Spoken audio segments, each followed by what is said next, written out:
Assalamualaikum warahmatullahi wabarakatuh. Good afternoon everyone and thank you for being here today. Before we start, we would like to show our respect and appreciation to Ms. Shiva, our English lecturer, for attending and watching our presentation today. My name is Sandi Hriana with student ID number 666-2250-243. Sampurasun. And I am presenting together with my teammates Nuresa and Amalia Taskiatun Mahmuda. Hello, my name is Nuresa with student ID number 666-2250-234. Hello, my name is Amalia Taskiatun Mahmuda with number ID 666-2250-226. To give you a brief overview, today we will present a topic titled Media Framing: How News Shapes Public Perception. We structured our presentation into 4 main parts to make the flow clear and easy to follow. So now let's begin with the key theoretical concept. Let me introduce the main theoretical foundation of our presentation. According to Edman, 1993, media framing is basically how the media chooses which parts of an event to highlight and how to present them. This process shapes the way the audience interprets an issue. So, even if 2 media outlets report the same event, they can make the public see it differently depending on the angle they use. In other words, framing influences what people consider important and how they understand the situation. Now that we have the basic theory, let's move into our case study to see how framing works in real life. For our case study, we analyzed 2 major Indonesian news outlets during the COVID-19 pandemic. During the COVID-19 pandemic, the media played a major role in shaping how the public understood the situation. The 2 media analyzed in this case study are CNN Indonesia and Tirto.id. The differences in their framing styles directly affected public perception. To explain the first media outlet, I will now pass the presentation to Nuresa. Thank you, Sandy. Now, before we dive deeper into the contrast of framing styles, let's start our journey with the first subject of our case study, CNN Indonesia.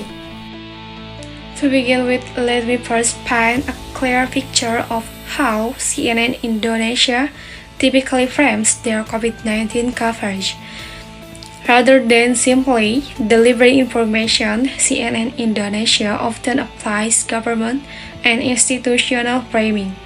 This means their news stories commonly highlight government actions and policies, government achievements, statements from state officials, developments that sound positive or give hope through this approach. The narrative subtly guides the audience to view the government as active, responsive, and committed in handling the pandemic. Now that we understand their style, let's make it more concrete by looking at real examples. Next, let's look at concrete examples that clearly show this framing style. A. They highlighted that Jakarta's COVID-19 testing rate exceeded South Korea's. CNN did not just report the numbers, they framed it as evidence that Indonesia, especially Jakarta, was performing impressively on the global stage. B. CNN framed dexamethasone as a positive breakthrough that provides hope in reducing mortality. They also presented dexamethasone as a major breakthrough, something that brings hope and reassurance during the crisis. CNN emphasized BMKG research proposing a link between temperature and virus spread, again with an optimistic tone. When we put all these examples together, a clear pattern appears. CNN Indonesia consistently highlights competence, progress, and resilience, shaping the audience to feel more confident in the government's performance. CNN does not rely on storytelling alone. They support it with very specific types of data. This includes COVID-19 testing numbers, international comparative data, research reference, and then statements from government officials. These data points strengthen the narrative that the government is performing well. Here's what this kind of framing can do to public perception.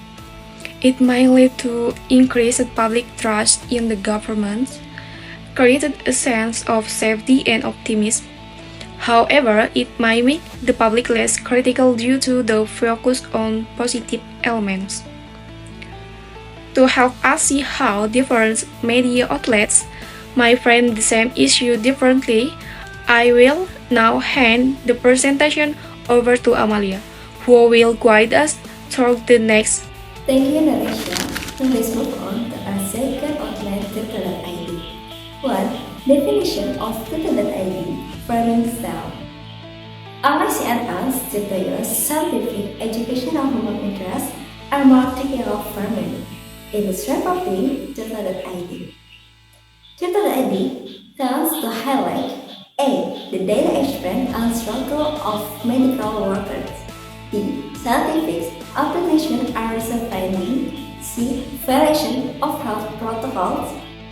D. The real context of this event.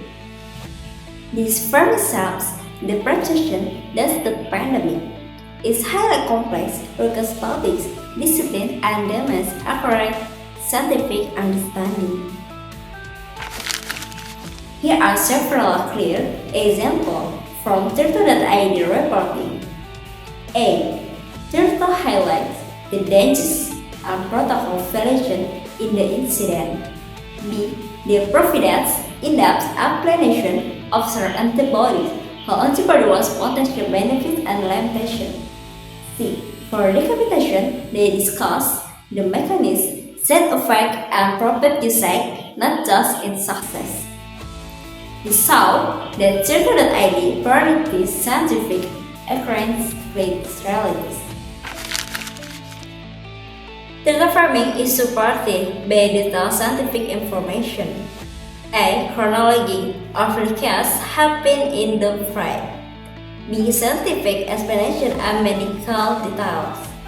C. Quotes and opinions from experts. As a result of the framing, the public becomes A. Makes society more conscious and careful. B. Increase scientific understanding of COVID-19. C. Encourage compliance with health protocol. D. However, it may cause some people to feel more anxious with the focus on race. Now that with both media perspective, I will pass it back to Sandy, presenter on analysis. Thank you, Amalia. Now, let me summarize what these differences mean. The analysis shows that media framing strongly influences how the public understands the COVID-19 pandemic. CNN Indonesia tends to create a more optimistic and government-supportive perception by highlighting policies, achievements, and positive developments. In contrast, Twitter.id has a more scientific, critical, and risk-focused perception by emphasizing field context, scientific explanations, and protocol violations. These different perspectives lead the public to receive different messages even when discussing the same topic, resulting in varied interpretations depending on how each media outlet frames the information. To conclude our presentation, we can clearly see that media framing plays a powerful role in shaping how the public understands an issue. Through the choice of perspectives, the elements they highlight, and the context they provide, media outlets influence whether audience feel safe, optimistic, cautious, or critical. In essence, framing is not just about what is reported, but how the information is structured to create meaning. Recommendation. Finally, based on our analysis, we propose several recommendations. 1. The public should improve media literacy by comparing multiple news sources. 2. Media outlets should collect transparency in presenting data and context to avoid misleading framing.